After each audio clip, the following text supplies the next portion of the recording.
সুখ যদি দাও ততটাই দিও মা, যাতে মনে অহংকার না জন্মায়।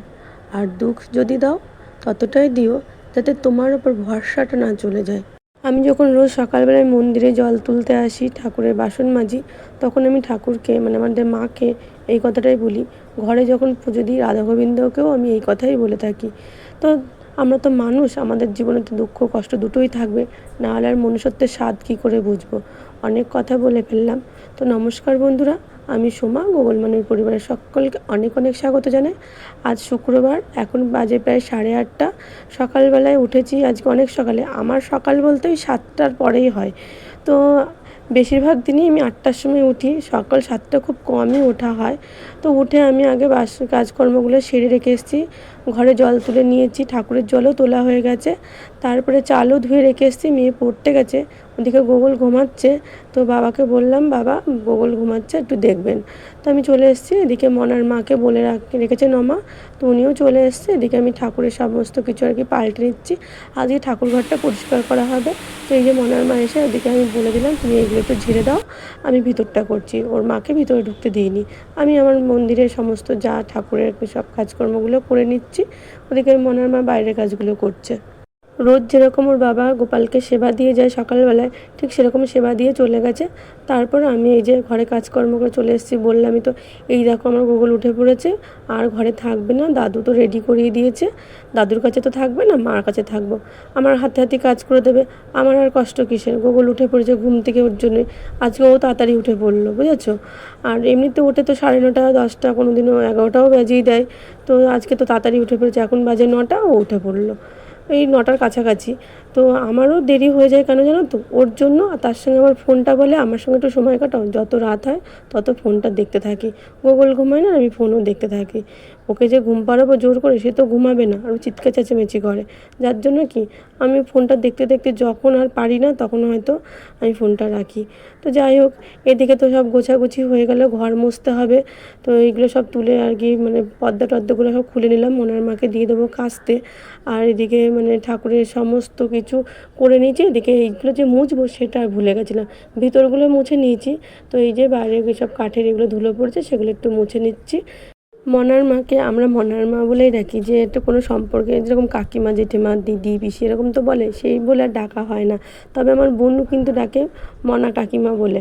কারণ আমি প্রথমে বলতাম মনা কাকিমা ডাকি, তারপরে বলতাম ওনার মেয়ের নাম মনা, তাই আমি মনা কাকিমা বলি। তা আমি না ওনার মনে হয় আমি ওনার সমবয়সী হব, ওর জন্য ডাকি না, মনার মা বলেই ডাকি। মনার মা আমার মা, ছোটো মা, বিশেষ করে বনুর শাশুড়ি ডাকে, সেই থেকে আমরাও সবাই ডাকতে শুরু করে দিয়েছি। তো আমার এদিকে ঘরের ভিতরে সমস্ত ওইগুলো হয়ে গেল। এবার বাইরেরটাও ঝুল টুল ঝেড়ে নিলাম। তারপরে এইগুলো এবার মুছে নিচ্ছি, সমস্ত টাইলস এগুলো সব মুছে ফেলবো এই যে কাপড় দিয়ে। আর এই যে যত সব তেলের শিশি টিশি যা আছে সব সরিয়ে টরিয়ে এগুলো গুছিয়ে আর কি মুছে গুছিয়ে রাখবো আবার জায়গা মতো। আমি ছোটো মাকে বলেছিলাম মনার মাকে ডাকতে হবে না, আমি করে নেবো, 2 দিন ধরে করে নিলেই হবে। তো তার জন্য ছোটো মা না করে দিয়েছিলো। আবার ফোন করে ডেকেছে, আমাকে বললো এতগুলো কাজ তুমি একা করতে পারবে না, ছেলে নিয়ে। তাই ডেকেছে, আমি বললাম ঠিক আছে, আমারই ভালো, যদি কেউ করে দেয় সঙ্গে তাহলে আর কেন ছাড়বো। তো ওর জন্য নমা আবার ফোন করে ডেকেছে, তো এসেছে ওর মা। তো দেখো সব হয়ে গেছে, ঘরটাও মুছে নিচ্ছি। আর সমস্ত কিন্তু টাইলসগুলো আমি এরকম করে করে মুছে নিয়েছি, বুঝেছো। কী যে ধুলো পড়েছে, সব কিছু পরিষ্কার হয়ে গেছে। এবার আমি ঘরে যাব, এটা করে নিয়ে গোগুলো থেকে কান্নাকাটি করছে। ভাতটাও বসাইনি, মেয়েকে বললাম, মেয়ে পড়ে টরে সবাই বাড়ি ঢুকলো। আমি বললাম তুই একটু ভাতটা বসিয়ে দে, ভাইয়ের খিদে পেয়েছে। তাই ও ভাতটা বসিয়ে দিয়েছে হয়তো, আমি তো এখনও ঘরে যাইনি। তো এগুলো করে নিয়ে যেগুলো আছে আর কি বাইরের বাসন মাজছে, সেগুলোকে আমি ঘরে নিয়ে আসবো। তারপরে তো আমি ঘরে যাব, মন্দিরে নিয়ে যাব আর কি। সকালে তো গাছের পাতা ভরেছিল, আর কালকে তো বিকেলে বৃষ্টি হয়েছিল, ঝড়ও হয়েছিল। তো যার জন্য কাকু তো তখন সব পরিষ্কার করে দিয়েছে সকালবেলায়। আর আমি ওই সকাল 7টার সময় উঠেছিলাম, তখনই কিন্তু ঠাকুরের জল ভরে রেখেছি, বললামই তো, যে ফ্যানের উপর রেখে দিয়েছি। কারণ ঠাকুর ঘরে তো সব পরিষ্কার করা হবে, ওখানে তো রাখতে পারবো না, তাই ফ্যানের উপর রেখে দিয়েছিলাম। তো সেগুলো নিয়ে আসছি, দেখি দেখো গাছের পাতাটা পড়েছে, আবারও সকালবেলা একটু হাওয়া দিয়েছে। তো সেগুলো পরিষ্কার করে নিয়ে চলে আসলাম। আর আগে যে আমি পা মোছাটা রাখবো না রেখে, আমি ওই যে ভেজা পায়ে মন্দিরে উঠে পড়ছি, আর দাগ দাগ হয়ে গেছে, আমাকে আবারও মুছতে হবে। তো মুছেও নিয়েছি। এদিকে মনার মাকে আমি দেখিয়ে দিলাম যে আমার এগুলো সব মোছা হয়ে গেছে, তুমি এবারে বারান্দাটা ঝাড় দিয়ে মুছে নিও, আর এইগুলো কেচে ধুয়ে দিও, তাহলেই হবে। তো আমি ঘরে চলে এসেছি। তো ঘরে এসে দেখো ঠাকুরের জায়গাটাও পরিষ্কার করতে হবে, দেখি কি করা যায়, কতদূর পারি করতে।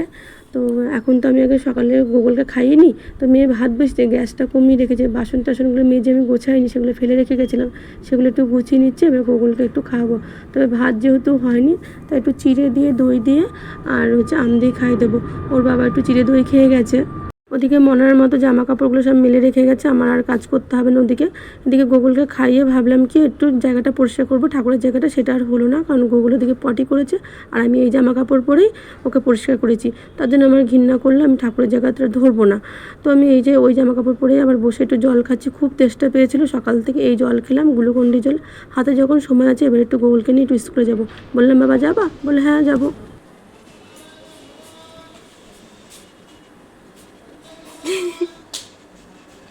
By, tata. আজকে ভাত ভাজা দিয়েছে ভাইদের? না না, খিচুড়ি দিয়েছে। ছোট্ট আমার ঘরে ছিলাম না তখন, তাই আমাকে তো বলনি। ছোট্ট মা সে ভাই খেয়ে গেছে বলে তাই ছোট্ট মা ঘরে গেছি। ভাইয়ের যে ভাতটা আমি খেয়েছি এটা কাকার জন্য করেছিল। দেখ কাপি সোলা টোলা দিয়ে করেছে ভাত ভাজা, তা আমাকে খেতে বলছিল, আমি বললাম এইগুলো খাচ্ছি, ভাই ভাতগুলো আমি খেলাম, তো তোর জন্য আবার নিয়ে আসলাম, একটু খেয়ে দেখি। আর ডিম সিদ্ধটা ভাইয়ের জন্য দিয়ে দিয়েছে, রেখে দিয়েছি। ঠিক আছে, মানে স্কুল থেকেই দিয়েছে ডিমটা। খেয়ে দেখো কিরকম।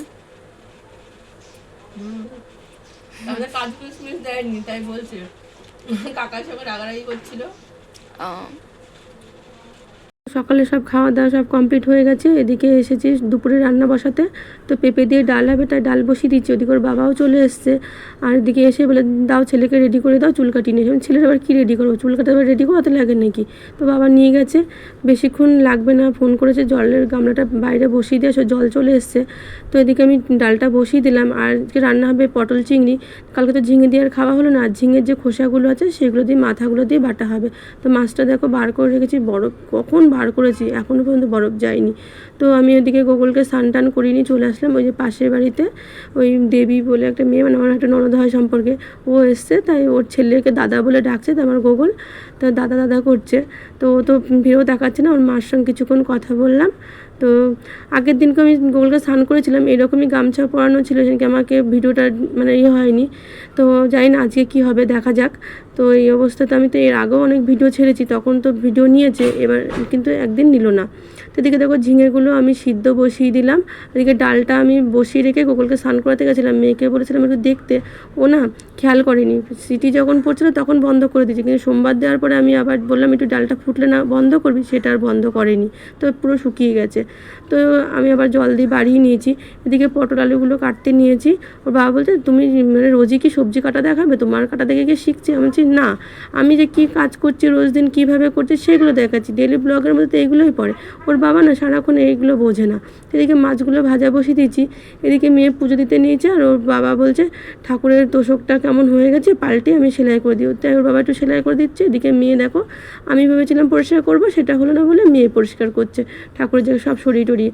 এদিকে বলছে তোষকের উপর চাদর পাততে হবে, তাই দেখো একটু লেস ছিল ঘরে, আর ওই কাপড় ছিল, একসঙ্গে জামাটা বানিয়েছে, তার একটু কাপড়ের টুকরো দিয়ে ওটা বানিয়ে দিল ওর বাবা। তো বড় হয়ে গেছে, তো ভাঁজ করে পাতা হচ্ছে। মেয়ে বলে কি ভাঁজ করে পাত, বলে হ্যাঁ ভাঁজ করে পাত। তো সব গোছানো প্রায় হয়ে গেছিলো, তারপর ওর বাবা এটা দিয়েছে বানিয়ে। তো এই দেখো ফুল টুল দিয়ে প্রায় সাজাচ্ছিল। তো বাবা বললো আজকে নতুন এইটাই বসিয়ে দে, তাও বসিয়ে দিয়ে তাকে সুন্দর করে সাজিয়ে গুছিয়ে নিল। ওদিকে তো আমি পটলের তরকারিটা বসিয়ে দিয়েছি, কিচ্ছু না, একদমই সিম্পলভাবে করছি। তার আগে বলে দিয়ে রসুন, কালো জিরা আর কাঁচা লঙ্কাটা আমি ওই যে বাটা করব তার জন্য হচ্ছে ভাজছি। আর এইটার মধ্যে মানে সাদা জিরা আর তেজপাতা আর হচ্ছে কাঁচা লঙ্কা দিয়েছি, আর হচ্ছে জিরে ধনে গুঁড়ো হলুদ এই দিয়ে। মাছটা তো আগেই ভেজে নিয়েছি, দিয়ে পটলগুলো ভেজে নিয়েছি তেলের উপরে, ওইসব মানে ফোড়ন দিয়ে, তারপরে জিরে ধনে গুঁড়ো দিয়েছি, আদা তো দিইনি, এই দিয়ে কষিয়ে এরকম জল ঢেলে দেবো। আজকাল আমার অত চাপ নিয়ে গোগলকে স্নান করানো হয়ে গেছে, মেয়ের পুজো দেওয়া হয়ে গেছে, এবার শুধু ঘর মোছা, বাসন মাজা, রান্নার জায়গাটা পরিষ্কার করলেই হয়ে যাবে। তো এই দেখো এগুলো তো আমি ভেবেছিলাম আগে বাটবো, তারপর দেখলাম না মশলা তো করতে হবে, তো মশলাটা করলাম না, বেকার বেকার বাটাটা হয়ে যেত। তো এই যে এবার আমি ঝিঙেগুলো মানে খোসাগুলোকে আমি মিক্সি বাটিতে দিলাম, আর শিলনোড়াটা বার করলাম না, দেরি হয়ে যাবে।